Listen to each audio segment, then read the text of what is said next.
안녕하세요. 이동률 목사와 함께하는 매일 성경 큐티 시간입니다. 오늘 우리가 함께 나눌 본문은 스가랴 8장 1절부터 13절 말씀입니다. 여러분 어제 함께 나누었던 말씀 기억하시지요? 스가랴 7장에서 하나님은 우리에게 이렇게 말씀하셨어요. 겉으로만 금식하고 종교적인 형식만 지키는 건 내가 원하는 게 아니다. 정의와 긍휼 그리고 진리로 살아라. 겉모습보다 마음과 삶이 변하는 신앙을 강조하셨지요. 그런데 오늘 8장으로 들어오면 그 분위기가 완전히 달라집니다. 마치 흐린 날씨 뒤에 갑자기 해가 쫙 비치는 것처럼 하나님께서 낙심한 백성들에게 소망과 회복의 약속을 주십니다. 그 당시 유다 백성들의 현실을 한번 그려보면은요, 바벨론 포로에서 돌아왔지만 성전은 무너져 있고 경제도 어렵고 이웃 나라들은 여전히 적대적입니다. 정말 우리에게 회복이 가능할까? 그런 의심이 마음속에 가득했을 거예요. 바로 그때 하나님께서 만군의 여호와라는 이름으로 말씀하십니다. 이건 그냥 하나님이 아니라 마치 전쟁터에서 전투복을 입고 강력한 군대를 거느리고 출격을 준비하는 전쟁의 왕을 의미합니다. 즉, 내가 능력으로 너희를 회복하겠다는 선포였습니다. 이 배경을 알고 오늘 말씀을 들으면 그냥 위로의 말이 아니라 하늘의 군대가 함께하는 확실한 약속이라는 걸 느끼실 수 있을 겁니다. 자, 그럼 어떤 내용이 있었는가를 자세히 보기 위해 오늘도 다른 때와 동일하게 본문을 세 단락으로 나누어서 하나하나 살펴보겠습니다. 첫 단락의 시작인 8장 1절은 이렇게 시작합니다. 만군의 여호와의 말씀이 임하여 이르시되 아멘. 여기서부터 스가랴는요, 힘을 줍니다. 그냥 하나님의 말씀이 아니라 만군의 여호와의 말씀이에요. 다시 말해 본문은 모든 전쟁에서 이기시는 전능하신 왕의 명령이라는 것이지요. 그리고 2절 하나님이 이렇게 말씀하십니다. 만군의 여호와가 이같이 말하노라. 내가 시온을 위하여 크게 질투하며 그를 위하여 크게 분노함으로 질투하노라. 아멘. 여기 질투라는 단어 조금 낯설게 느껴지시죠? 우리가 흔히 생각하는 시기나 경쟁심이 아니라고 하였습니다.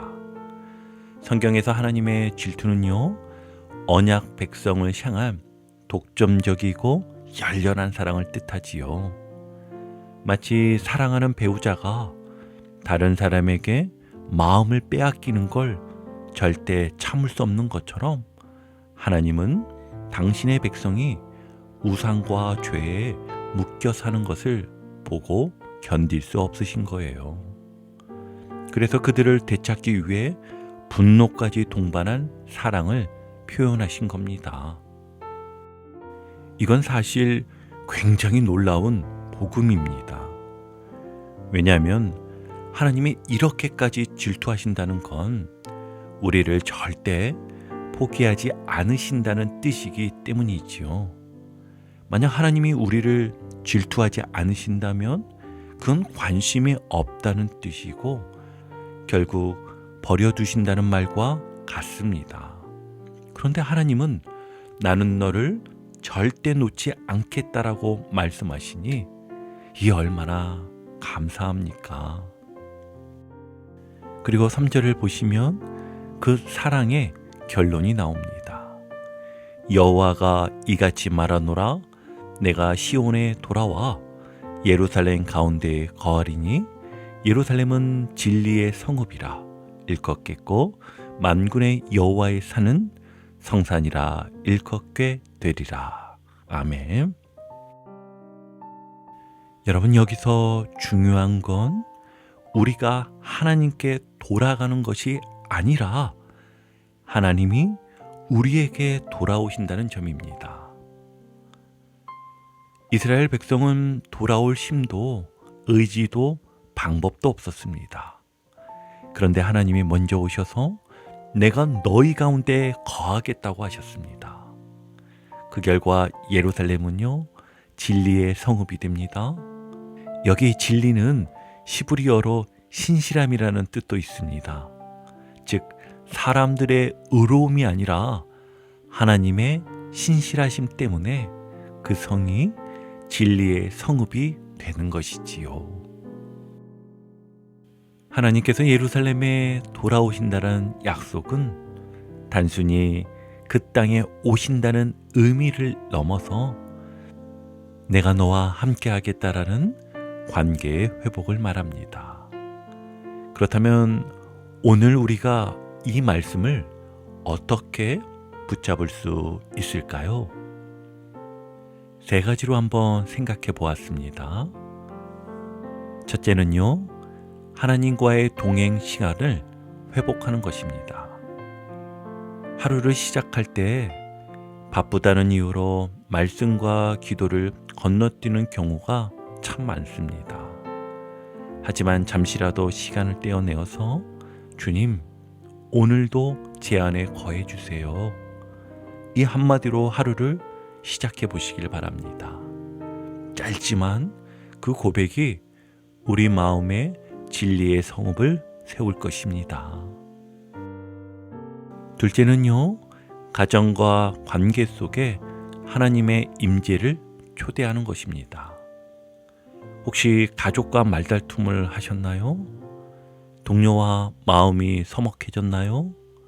그 관계 속에 먼저 화해의 손을 내미는 것이, 이것이 하나님의 돌아오심을 삶에서 경험하는 방법입니다. 하나님이 우리에게 먼저 다가오신 것처럼요. 그리고 마지막 세 번째는 우선순위를 점검하는 것입니다. 우리 마음을 다른 것에 빼앗기면, 예를 들면 성공, 돈, 사람의 인정 같은 것에 마음을 빼앗기면 하나님의 임재를 느끼기 어려워집니다. 무엇이 내 마음의 첫 자리를 차지하고 있는지 점검하고 그 자리를 다시 하나님께 내어드리십시오. 여러분, 하나님이 우리에게 돌아오신다고 하셨습니다. 그분은 이미 문 앞에 서 계십니다. 이제는 우리가 그 문을 열고 주님이 내 안에 거하시도록 매일매일 초대하는 것, 그것이 오늘 우리가 붙잡아야 할 첫 번째 결단인 것입니다. 계속 이어서 두 번째 단락을 보니 하나님께서 스가랴를 통해 이렇게 말씀하십니다. 우리 4절 함께 보실까요? 만군의 여호와가 이같이 말하노라. 예루살렘 길거리에 늙은 남자들과 늙은 여자들이 다시 앉을 것이라. 다 나이가 많으므로 저마다 손에 지팡이를 잡을 것이요. 아멘. 여러분, 이 말씀의 장면을 한번 머릿속에 그림을 그려보세요. 햇살 가득한 골목길, 지팡이를 짚은 어르신들이 평안히 앉아 이야기 나누고 그 옆에서 아이들이 마음껏 뛰어노는 모습입니다. 이건 단순한 풍경이 아니라 평화와 안전이 완전히 회복된 사회를 상징합니다. 왜냐하면 전쟁과 기근의 시대에는 가장 먼저 약한 자들이 피해를 입기에 노인과 어린아이는 쉽게 굶주리고 질병에 노출이 되지요. 이스라엘은 포로 전쟁에서 그 고통을 뼈저리게 겪었습니다. 하지만 이제 하나님은 그 시대는 끝났다고 선포하십니다. 그리고 6절에서 하나님은 이렇게 덧붙이십니다.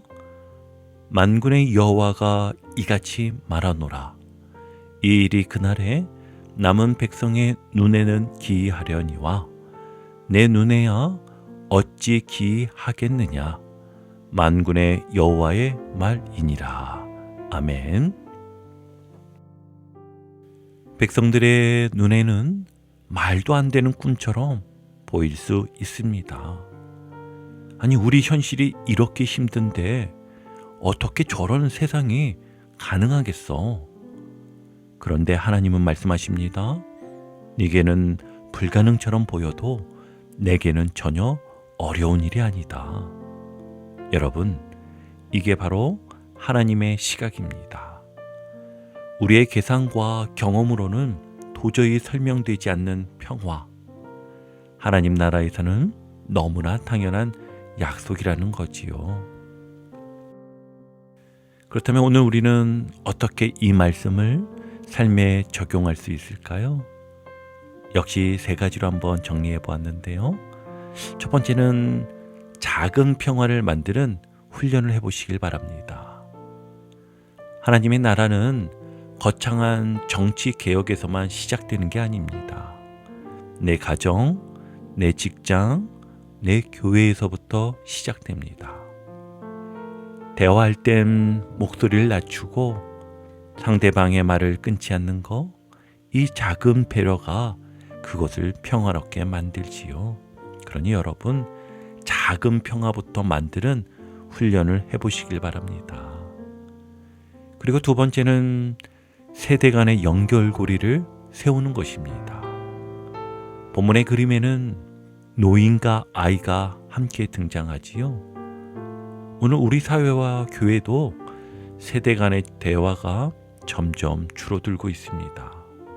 의도적으로 어르신과 젊은 세대가 함께 식사하고 서로의 이야기를 들을 수 있는 자리를 만들어 보십시오. 그 안에 하나님의 따뜻한 평화가 분명 깃들 것입니다. 그리고 3번째는 두려움보다 믿음을 선택하는 것입니다. 현실은 여전히 불안하고 평화롭지 않아 보일 수 있습니다. 그러나 내 눈에는 어찌 기이하겠느냐는 하나님의 말씀을 붙잡으세요.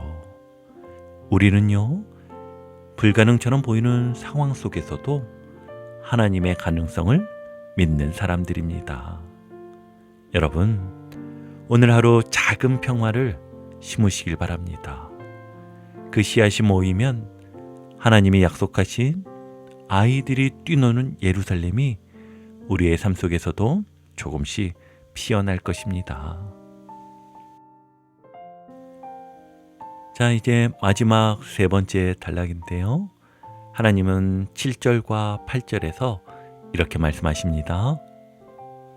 만군의 여호와가 이같이 말하노라. 보라, 내가 내 백성을 해가 뜨는 땅과 해가 지는 땅에서부터 구원하여 내고 인도하여다가 예루살렘 가운데에 거주하게 하리니 그들은 내 백성이 되고 나는 진리와 공의로 그들의 하나님이 되리라. 아멘.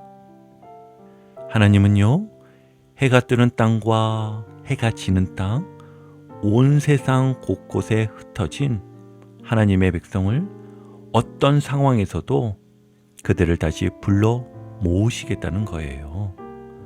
그리고 그들과 진리와 공의로 관계를 맺겠다고 지금 약속하십니다. 즉, 하나님과의 관계가 신실함과 공평함 위에 다시 세워지는 것입니다.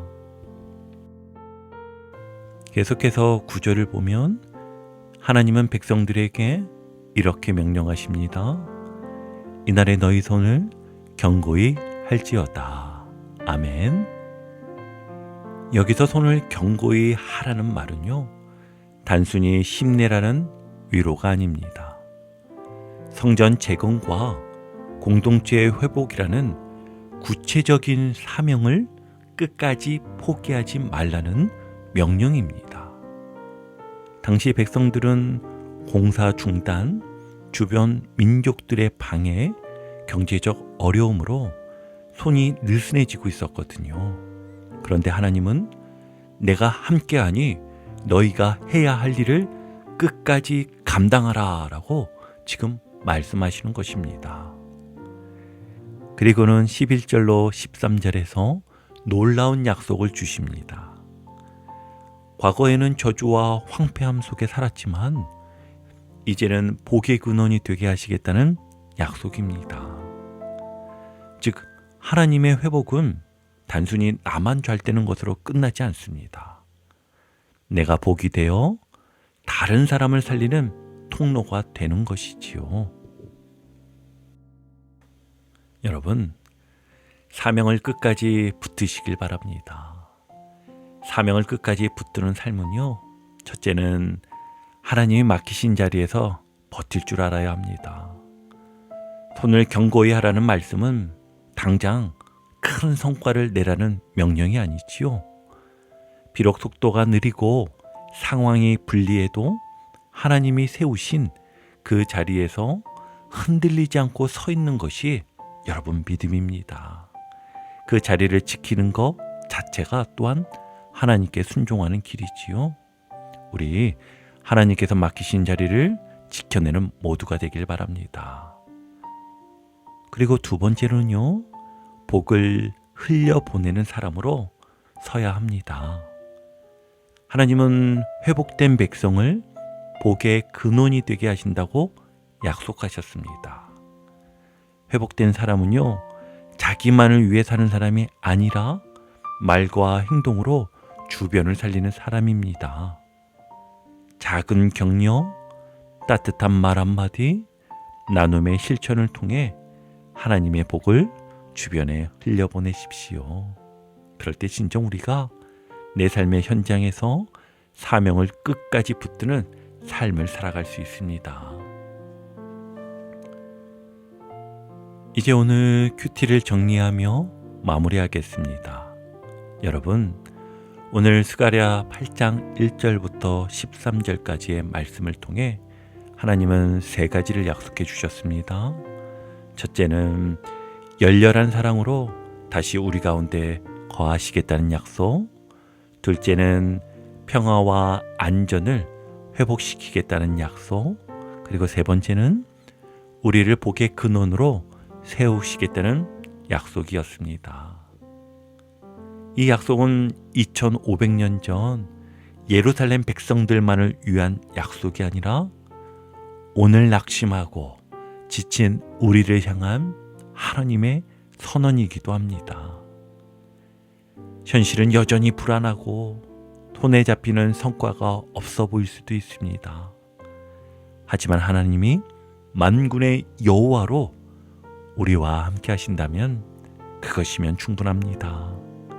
그분이 돌아오시면 회복은요, 반드시 시작됩니다. 그러니 오늘도 손을 견고히 붙들고 작은 손을 이어가며 하나님이 주신 복을 이웃과 세상에 흘려보내는 우리 모두가 되기를 주의 이름으로 축원합니다. 오늘도 복음의 기쁨과 확신으로 승리하는 하루 되시길 축복합니다. 함께 해주셔서 감사합니다. 내일 큐티 시간에 다시 뵙겠습니다.